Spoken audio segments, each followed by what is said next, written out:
Hello everyone, my name is Savitri and I'm here on behalf of eTraining Private Limited, and the topic we are going to discuss is promote emotional intelligence and team outcomes. The unit code is BSP LDT 501, develop and use emotional intelligence section. This is session 3, the last PPT of this unit. So we have already discussed two information, which was really good. I hope you got some values out of this. Let's begin. So at the end of this presentation, you should be able to know how to provide opportunity for others to express their thoughts and feelings, assist others to understand their strengths and weaknesses, encourage the self-management of emotions in others, encourage others to develop their own emotional intelligence, encourage a positive emotional climate in the workplace, and lastly, use the strength of work group members to achieve outcomes. So we're talking about outcomes. If you use that strength as a group, the outcome will be massive. Okay. So expression and culture. So what is emotional expression and the culture? So which of the following is true for your organization? So I don't know which part of the organization, which organization you're working, but can you just make a tick that which of the following will be true? My workplace values emotional intelligence. The people talk about it as a legitimate, legitimate management skill. So it's like the skill that people respect to each other. There is a very good skill management system is there. I feel comfortable expressing my emotions at work. I never need to justify the inclusion of emotions contained in management team discussions. My superiors express emotions and ask for emotional as well as technical feedback. Okay, so I don't know out of these four which one is your truth. So it doesn't really matter anyone, but you should be somewhere where people value your emotions, value your presence, value your talents, and always ask for feedback. All right. So provide.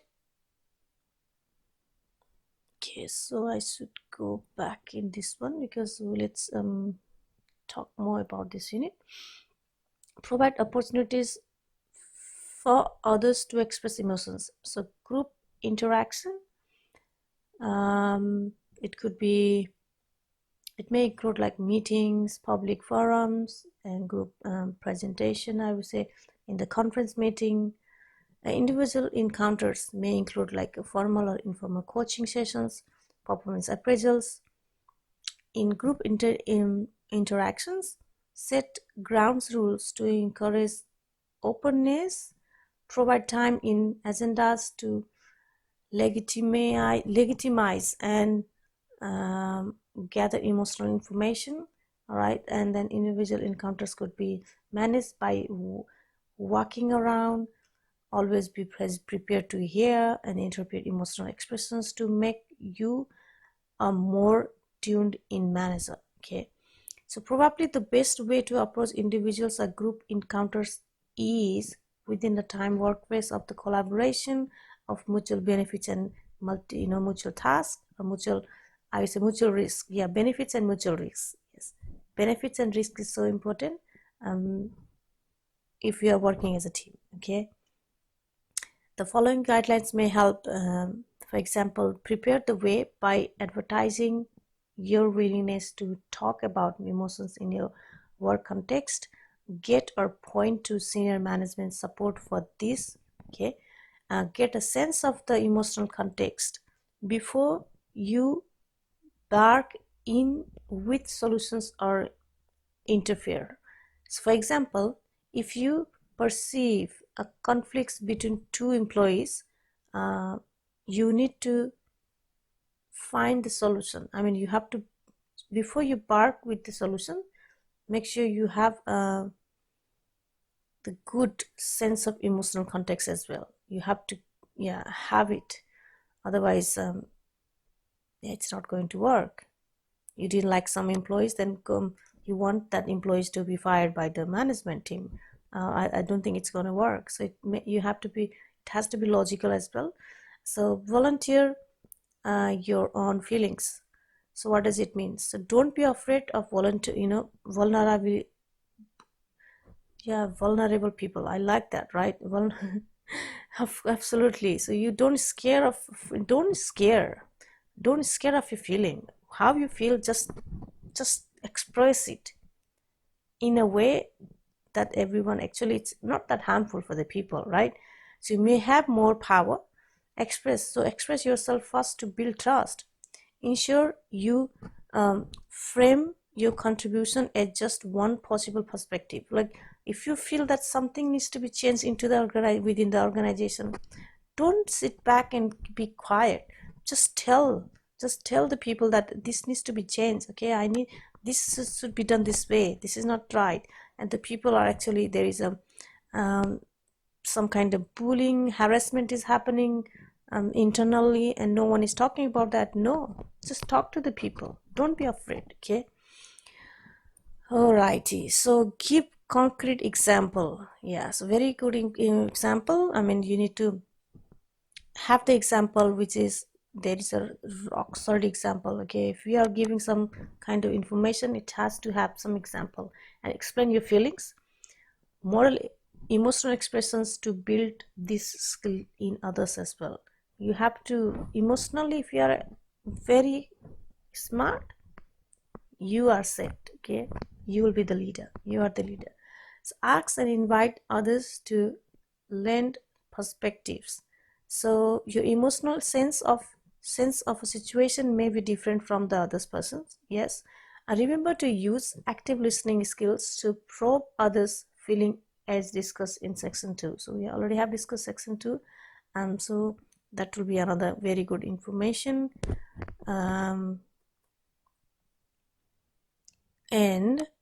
now provide feedback. Okay, some common methods of providing feedback include sandwich feedback. Have anyone heard about that? I have no idea, but very good info.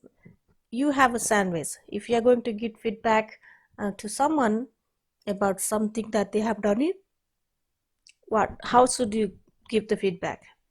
I know the feedback should be always constructive, but make sure that they have some positive part as well. Don't throw the negative part at the beginning. Okay, so you have done, I will give an example, a scenario here. Someone has really done good job. Okay, so I think we have some example already given in there, so I will give many examples. So the first one will be, one person did some mistake, but that person did mistake not because of that person didn't know it, it was by accident.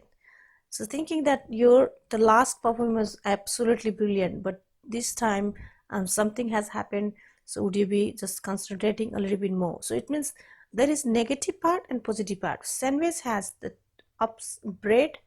bread, and in between there is a filling. So always give that feeling. There is a good part, is feeling is really really good, but the toast has burned. Okay, so make sure that not to burn that toast next time. Be very attentive. Those kind of feedback is really really good. People don't even feel like that was actually the bad feedback, bad comment, but they will still think that, okay, I did something good, but I will be improving this part better next time. Okay. And aim model, a very important part. Okay, I will explain that. Remember, it is important to be emotionally honest when giving feedback. Negative emotions can be effective when used. Yes, it has to be used judiciously. Yeah, you have to use judiciously. I mean, you have to use it. Negative feedback can be emotions. I mean, but you have to give negative feedback as well, because if it's negative, the negative, they need to improve, right? So here, if you see, as a manager, you will need to provide feedback to team members on their work performances and their application of emotions and intelligence skills, such as self-regulations to build effective work relationship. You will need to be carefully and regularly monitor the performance of interpersonal skills to be in a position to provide meaningful performance feedback. So meaningful, what is meaningful? Making sure that whatever they are doing is actually that is true, okay, and you have seen that evidence as well. You have the solid rock evidences or example, and then give them the constructive feedback that can improve them in the future. So means emotionally you're not hurting someone, okay, and making sure that they know it's their fault and they will improve next time. It's natural. From the perspective of emphasizing and capitalizing on strength, the purpose of feedback with respect to building team cohesion and relationship building is to encourage high performance and reward team effort. So this is positive feedback, okay? So negative feedback may also be given in the context of overcoming underperformance. Look, if someone is not always coming on time, always late on work, and some always so many excuses, straight away don't afraid to give the negative feedback, because you need to give. Your work is really good, you perform so well, your customer service is excellent, but the one thing is not appropriate, which is coming late. You're never late, you're never on time, okay. So now we're talking about the, now if there is some underperforming staff members in the workplace, what you will do is you need to start training them, right? So it's like the training could be different type of model. It could be coaching model, could be grow model, and the intentional change model. So the grow model will be set the goals for the particular person and establish the reality of the performance. Okay, what kind of performance we would like to expect and to be done by the person. Discuss options. Okay, these are the options you would like to choose, which one would suit the best for you. Okay, and establish the will of the individual to take concrete step to improve. So these are the, if you have given the options and whichever suits that person will choose the steps to improve in the future. That's how you set the grow model. An intentional change model, you will identify the ideal self, establish core values, dreams, and ambition. So it means that if someone has already got this, they have the dream to become something, it's this self interest, okay. So that's ideal self interest and value, and they have some ambitions to fulfill. So no matter how hard you tell them to do something, because their dream is somewhere else, right? So they will never become the one you want them to be, okay. So identify the real self to see yourself as others do, okay. So you have to always reflect that, say real self, okay. Okay, this is, if I do this one, would people like me? Or if someone does this, would I like it? So if you like something someone is doing, definitely they will also like you something you're doing. It's vice versa, okay. So develop a learning agenda, encourage experimentation with new habits as well. That is also another. So habits can be changed if there is some ambition is there, okay. So as an emotionally intelligent manager, you will need to encourage others to develop emotional intelligence skills. You will need to work within your organization's existing systems such as performance management, professional development, and HR practices to identify strengths and weaknesses of the team members and help to develop their potentials.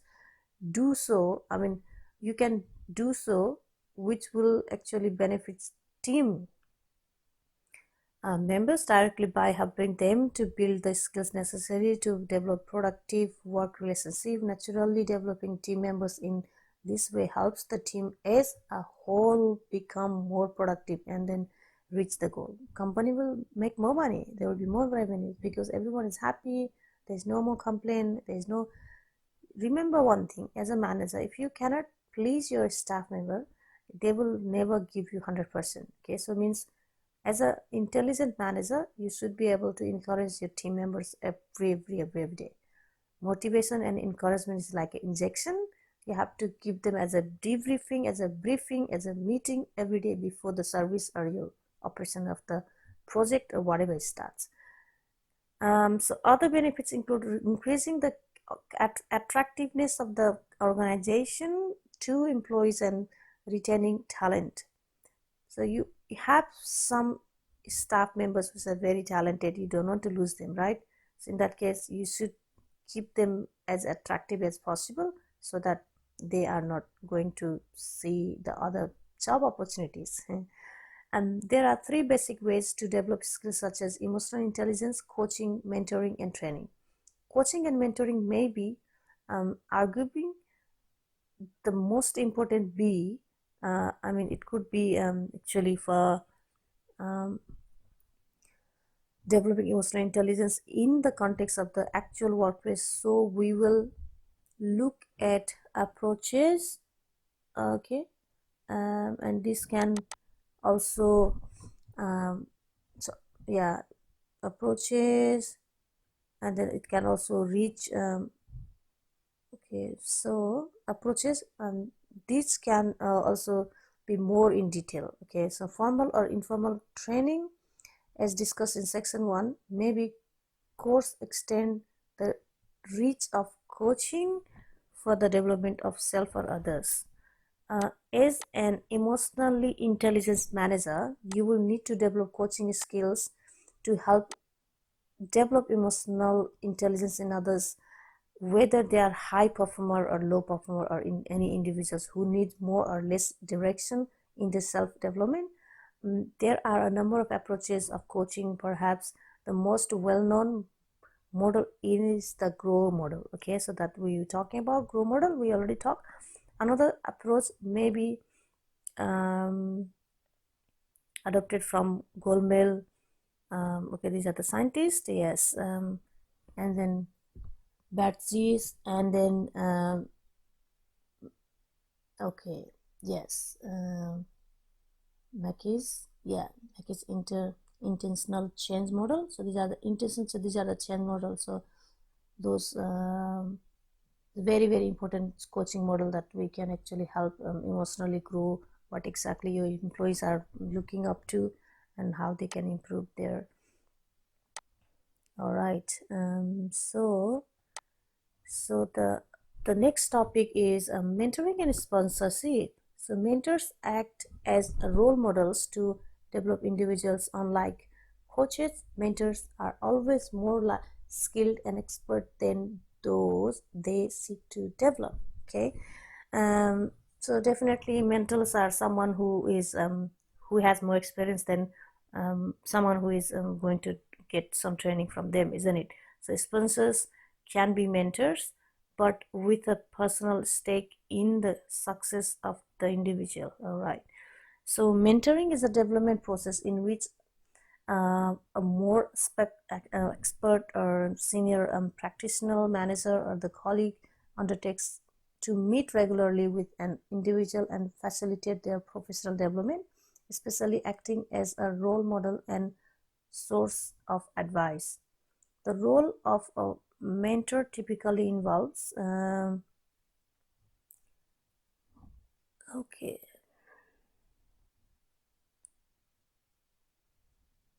so I'm still missed that part.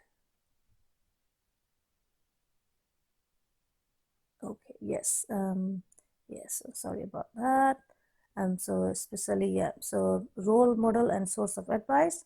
So talking about the role of mentor typically involves acting as a role model by freely giving their own time to help guide the employees, guiding the employees to further their personal goal. I mean, to develop their personal goal, definitely discussing possible solutions to difficulties or issues, helping the employees to reflect on their thought, belief, feelings, and the behavior, freely sharing their own experience and knowledge to help the employees to develop their own talents. So, and then after that, the last one is helping the employees to build confidence in using their own judgment and problem solving ability. So problem solving ability is the most important part you should teach your employees, because if they are not the good problem solver, so your most of the work will be triple the amount. Okay, so you should give some responsibility to your individuals, certain the employees, so they can take the responsibility and take the decision of problem solving or any kind of judgment. Okay, sponsorship differs from mentorship or coaching in that the sponsors always has a personal or professional stake in the development of an individual. So for this reason, it is often used to expect the advancement of an individual in real work context. That's why sponsor risk embarrassment or not being able to fill positions of leadership, but they also potentially gain lies lower down on the professional ladder. Okay, so means definitely mentoring is better to make leaders. Sponsorship is something to help them in their stakes. Okay, so let's talk about the cultures and climate. So when it comes to the emotions, there is we have a culture and the climate always related to that.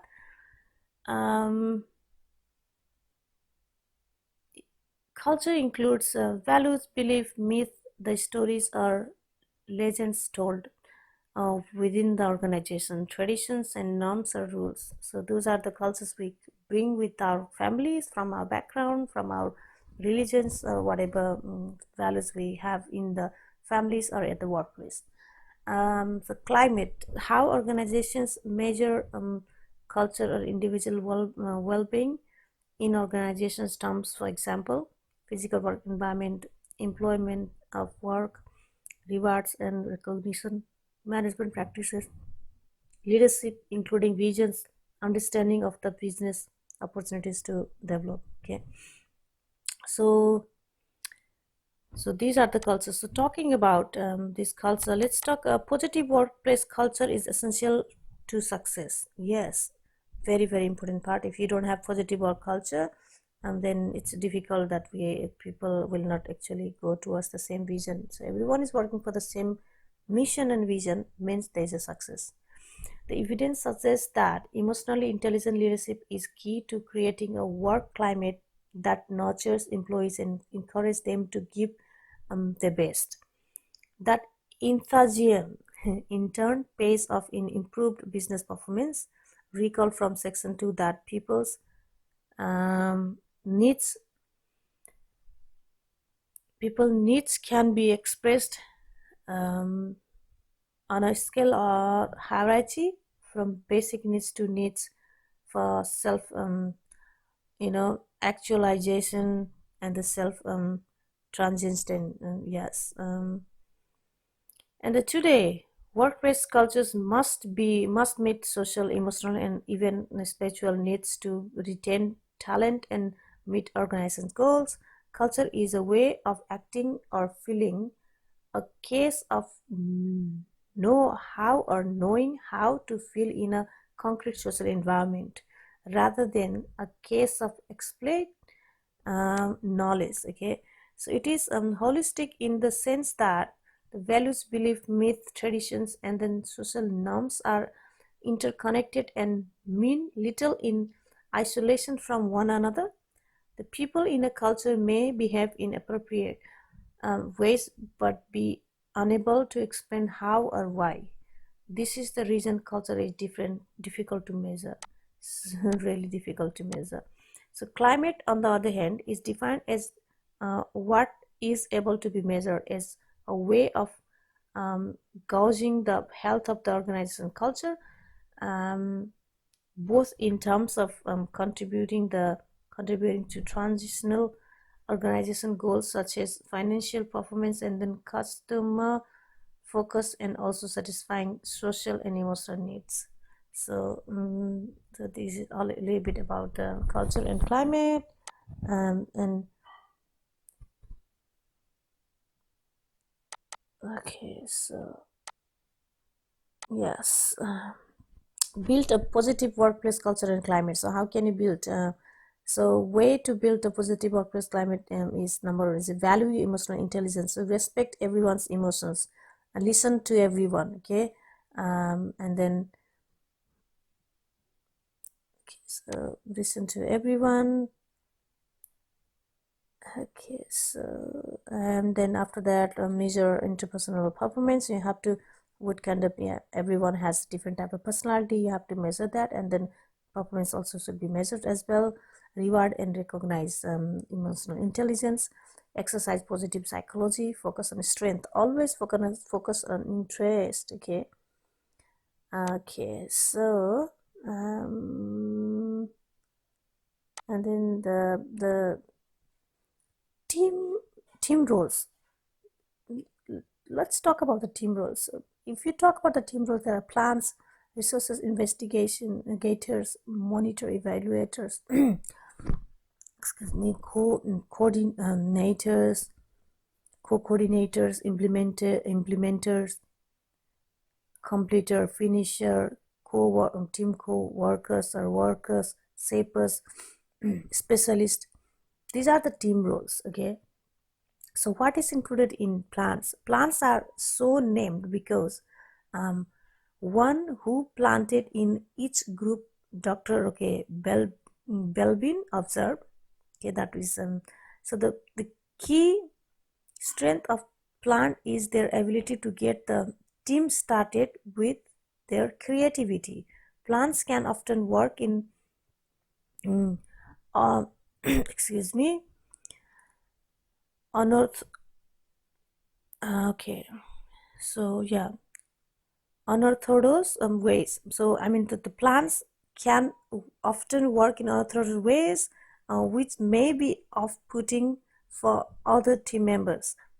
They may also be forgetful or irresponsible. Okay, so what is a resource investigator? So resource investigator such as people are skilled at identifying and resourcing the physical and then human resources need to get the work done. Potentially, a resource investigator may forget to follow on the lead. Okay, so yeah, so it's their fault again. A resource investigator has done. And now what is monitor evaluation? So what is monitor evaluators?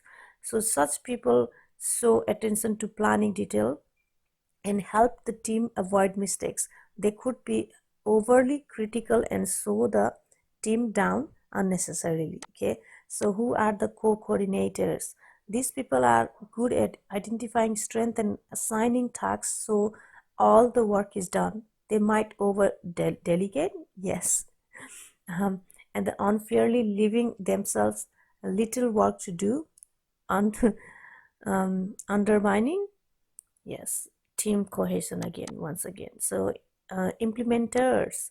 So these individuals are great doers. Yes, they do themselves once they have a plan to follow, and they might be reluctant to change approaches if better implementation ideas emerge. Okay, because they like the way they started implemented, they will be reluctant to change. Yes, and completer finisher, such people are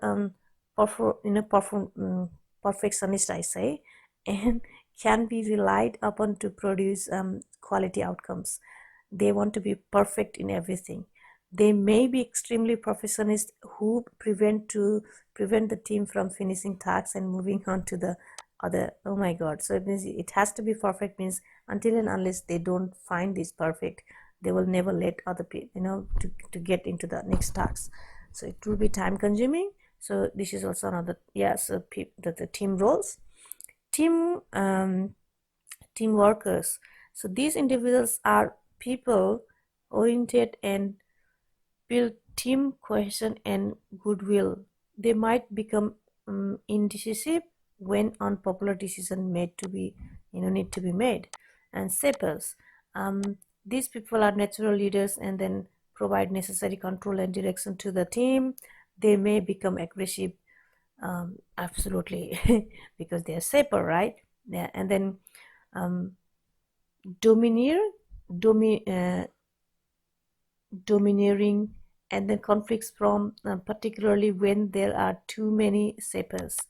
And the last one is the specialist. So these individuals are essentially uh, when um, when technical expertise and judgment are required. I mean, they are specialists on something, and they are essential for when this kind of decision has to be made.